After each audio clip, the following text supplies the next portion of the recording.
Iya. Di mana Duduk.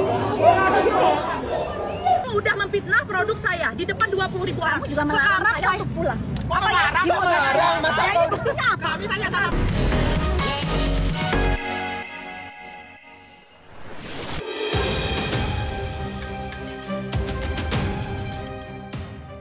Loli dikembalikan ke keluarga setelah dipindahkan dari Rumah Sakit Polri.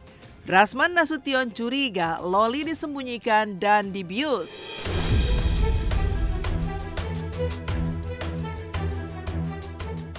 Dari duka keluarga Septian, satpam yang dibunuh oleh anak majikannya sendiri, maka inilah kabar terbaru dari kasus rumit yang menyasar Laura Meizani alias Loli.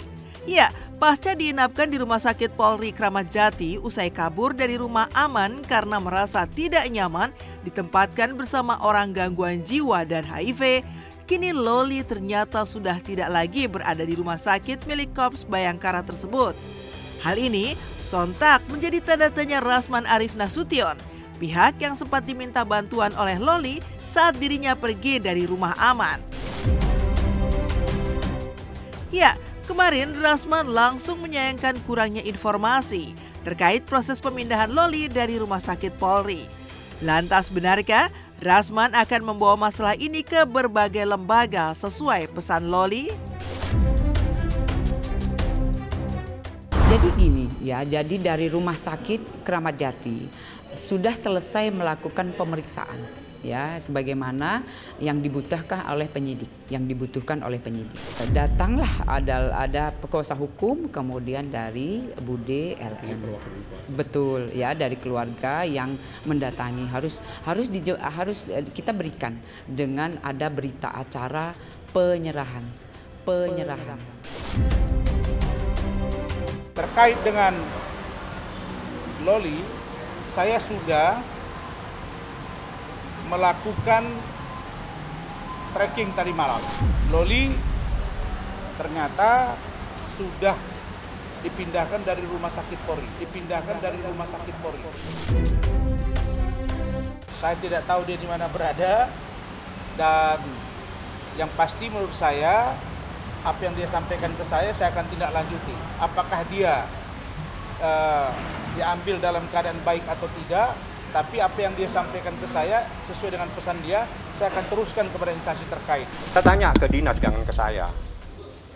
Jadi tanya ke dinas bagaimana kejadiannya.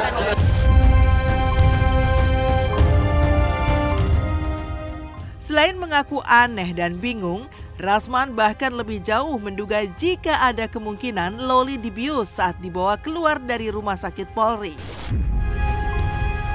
Benarkah?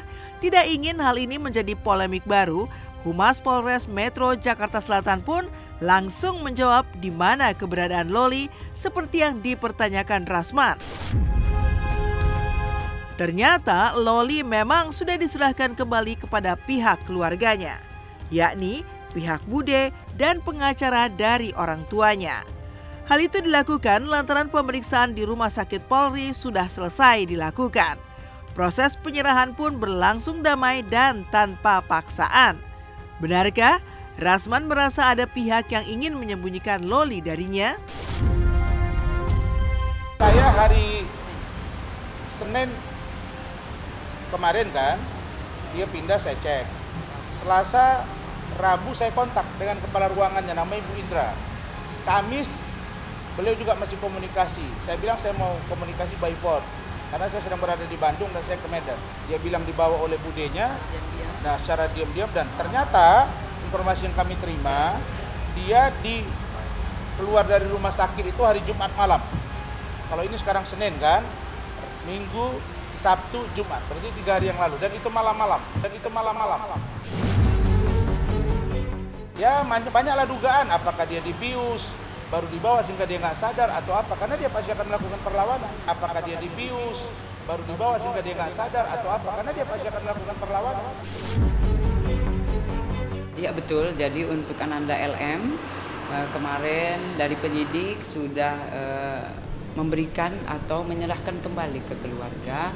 Jadi gini ya, jadi anak di bawah umur itu adalah tanggung jawab orang tuanya, tanggung jawab orang tuanya. Ya, jadi dari penyidik itu wajib menyerahkan kepada orang tuanya. Kalau urusannya di Dinas Perlindungan Perempuan dan Anak, tanya ke dia apa yang terjadi dan sebagainya. Rasman memang meluapkan kekecewaannya kemarin saat tahu Loli tak ada lagi di Rumah Sakit Polri Kramat Jati. Sebelumnya Rasman memang sempat mengutarakan keinginan untuk mengadopsi, bahkan sudah menyediakan kamar spesial untuk Loli di rumahnya. Hal ini pun langsung mendapat sindiran dari pengacara kondang seterunya, yakni Hotman Paris Hutapea, yang mengatakan di mana para orang tua untuk berhati-hati jika putrinya diadopsi orang lain. Pasalnya, Hotman menyebut banyak kasus pelecehan anak di bawah umur yang dilakukan oleh orang tua angkat. Benarkah sindiran itu memang untuk Rasman Arif Nasution yang ingin mengadopsi Loli? Tinggal di sini nih, kamarnya ada. Ini di sini tuh TV-nya. Tempat belajarnya ada. AC juga, ya walaupun sederhana ya. Buat TLM misalkan ibu kamu tidak mau menerima, ya kami siap kok menerima kamu di sini dengan senang hati. Hati-hati adopsi anak, lindungi putrimu dari bapak angkat atau dari bapak tiri. Dalam berbagai kasus para pengais keadilan yang datang ke Kopi Joli dan Hotman 911, banyak kasus bapak tiri melakukan pelecehan seksual terhadap putri tirinya yang masih di bawah umur. Kenapa ditutup dari saya? Kan dia lari ke saya bawa ke kantor polisi. Terus apa masalahnya di situ? Kan baik-baik aja. Karena Kemen PPA, unit PPA, KPAI sudah janji ke saya akan selantiasa berkoordinasi terkait bagaimana penempatan Loli. Tapi kalau Loli sekarang tidak berada di situ, ya kita akan lihat dengan siapa dan seperti apa. Saya kira ini nggak main-main ya. Saya tidak ada kepentingan di kasus ini. Kepentingan saya cuma satu, bagaimana Loli bisa menerima posisi ini dan keluar dari masalah ini.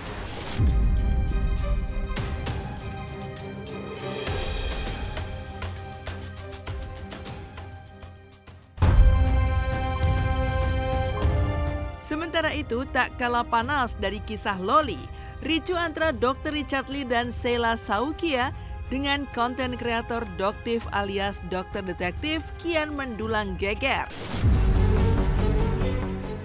Ya, merasa dirugikan oleh ulasan demi ulasan Doktif tentang produk skincare mereka, baik Richard Lee maupun Sheila kompak berusaha mengkonfrontasi Doktif. Uniknya, berbeda dengan Richard yang memilih bersikap pasif, Sheila justru gahar. Tak terima produk skincare yang diduga miliknya diulas dan dikuliti oleh Doktif hingga mendapat image buruk. Sheila pun langsung mendatangi Doktif saat melakukan aktivitas live hingga terjadi ricuh keributan. Merasa difitnah, Sheila bahkan mengikuti Doktif dari tempat rapat sampai mobil. Yang ironisnya diwarnai dengan debat panas, karena dokter detektif mengulas produk polosan tak ada tanggal kadaluarsa dan komposisi. Uniknya, debat panas itu pun berakhir dengan emosi bantingan pintu mobil ketika Sheila mengutas dugaan pemerasan bernilai miliaran rupiah.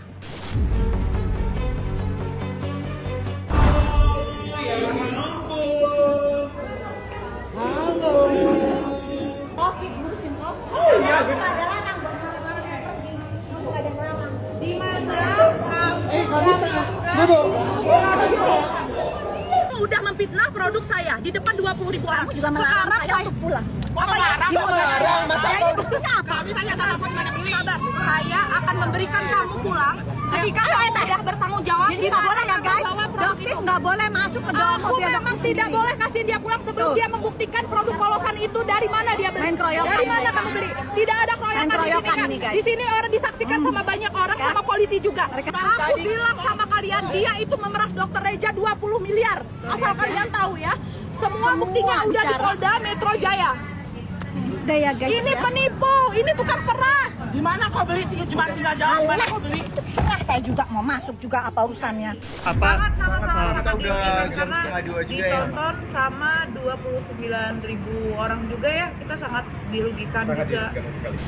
Kalau permohonan maaf saat ini pun dokter sudah memaafkan. Kenapa?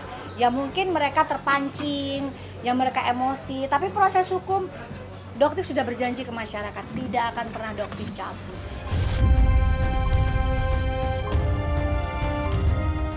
Ya, bukan tanpa alasan sikap Sheila Saukia begitu gahar. Pasalnya, gara-gara ulasan negatif Doktif tentang skincare yang diduga miliknya, Sheila tak hanya mendulang image negatif, tapi juga terlibat persoalan hukum. Pasalnya, baik Sheila dan Doktif terlibat aksi saling melapor ke pihak polisi. Dan ketika berusaha didamaikan oleh pihak yang berwajib dengan upaya mediasi, alih-alih jadi berdamai, yang ada Sheila malah menambah pelaporan polisi baru. Dan bak saling berbalas, Doktif pun juga bersiap-siap melakukan pelaporan polisi baru dengan pasal yang masih dirahasiakan. Bapak-bapak yang di Polsek tadi malam udah ada upaya untuk mendamaikan. Ya, kita juga mau berdamai di situ. Jadi saya bilang kalau si D-nya, si dokter detektifnya bisa menjawab itu produk dari mana, alamatnya di mana, ya udah saya mau berdamai. Tapi dia tidak mau berdamai, dia tetap bertahan nggak mau kasih tahu itu produknya dari mana. Ada laporan baru. Terkait apa? Ada deh, nanti aja ya, nanti aku kabarin. Jadi hari Rabu insya Allah kita preskon juga, nanti kita buka sama teman-teman media ya. Tentang review-review produk masih yang gitu aja ya, tentang skincare. Tapi yang jelas kalau ada upaya perdamaian, yaitu Doktif katakan sekali lagi untuk yang masalah chat itu Doktif akan mencabut jika dia juga mencabut. Tapi untuk proses yang lain enggak. Untuk laporan kan tadi berjalan, nanti akan ada tambahan pasal-pasal yang cukup banyak juga yang akan segera dilaporkan ke Polda Metro cepat. Dan dokter berharap mungkin paling telat 2 minggu depan, dokter berharap sudah bisa BAP ya untuk Pak Kapolda Metro supaya prosesnya cepat dan tidak menimbulkan kegaduhan yang lebih panjang lagi.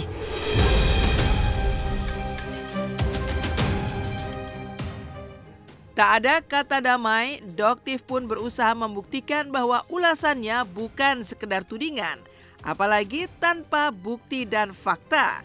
Buktinya saat hadir di channel sosmed artis Denny Sumargo, Doktif menguat modus Richard Lee yang dikuak Doktif tak sesuai dengan label. Yang ironisnya, dikuak Doktif hanyalah sebuah trik untuk mendongkrak harga agar meraih untung sebesar-besarnya. Tak main-main, Doktif bahkan menguak ada putaran aliran keuntungan hingga triliunan rupiah yang bisa dikeruk oleh Dr. Richard Lee dari produk skincare tersebut. Pembuktian Doktif ini pun menjulangkan babak kejutan baru. Pasalnya, gara-gara aksi Doktif yang meniru langkahnya mengulas produk-produk skincare, Richard Lee jadi mendadak sadar bahwa apa yang dilakukannya selama ini salah. Sehingga Richard pun membuat sebuah keputusan mengejutkan, yaitu mengundurkan diri alias berhenti dari aksi melakukan review skincare. Fix, bak senjata, makan tuan. Gara-gara review skincare lah Dr. Richard Lee mendadak terkenal karena sebelumnya bermasalah dengan Kartika Putri. Dan sekarang, gara-gara review skincare orang lain pula, Richard Lee pun mendulang masalah dan memutuskan untuk berhenti. Sama nggak sama ini? Sama. Kalau secara fisik sama ya. Kita buka di sini isinya. Oke. Sama nggak? Serbuk putih. Nah, iya sama. Sama. Lihat. Pada saat kita mendaftarkan ke Badan POM, ya itu kita harus tahu tidak ada tulisan ini. Bahkan di nomor NA-nya pun tidak ada tulisan white tomato. Artinya memang tidak ada dari awal maksudnya. Tidak ada. Jadi di sini bukan kesalahan pabrik. Kalau misalnya dia bukan dokter, it's okay, nggak masalah. Tapi kalau dia dokter, nah itu yang sudah membuat buruk nama seorang dokter. Ada sumpahnya juga. Betul. Berarti kan dia mengambil keuntungan yang sebesar-besarnya dengan modal sekecil-kecilnya. Gue dikatain nipu karena produk ini. Gue setuju kalau gue nipu, kalau di dalamnya kapsul ini ada hasil labnya. Dan hasil labnya menunjukkan bahwa tidak ada glutathione atau tidak ada glutathione yang diekstrak dari tomat putih. Gue setuju itu nipu, Bang. Karena yang di-review itu adalah kotaknya, stikernya, bukan isinya. Sedangkan yang dimakan dan yang BPOM itu kan isinya. Karena semua yang Doktif tampilkan fakta dan data. Makanya Doktif pada saat itu live supaya kalian bisa lihat semua. Gitu loh, bagaimana ini mereka bermain play victimnya. Masyarakat harus cerdas. Bagaimana mereka akan menggiring opini tentang Doktif ini. Sejelek-jeleknya, seburuk-buruknya itu mereka memang melakukan rencana seperti itu. Agar apa? Apakah dugaannya tetap bisa menjual produk-produk yang memang tidak sesuai dengan kualitasnya. Review pribadi ini kan tendensius dan tidak dua arah. Makanya saya bilang, satu-satunya yang berhak untuk pemeriksaan adalah BPOM. Satu-satunya yang berhak nangkep maling adalah polisi. Gak ada tuh cerita influencer nangkep maling, gak ada cerita. Apalagi, makanya saya bilang saya mundur dan saya ngakuin saya salah. Ini pekerjaan bukan kerjaan saya, ini harusnya pekerjaan BPOM. Saya mundur dengan ikhlas, saya balikin semuanya ke BPOM. Dan saya harap BPOM juga bisa mengemban tanggung jawab ini penuh.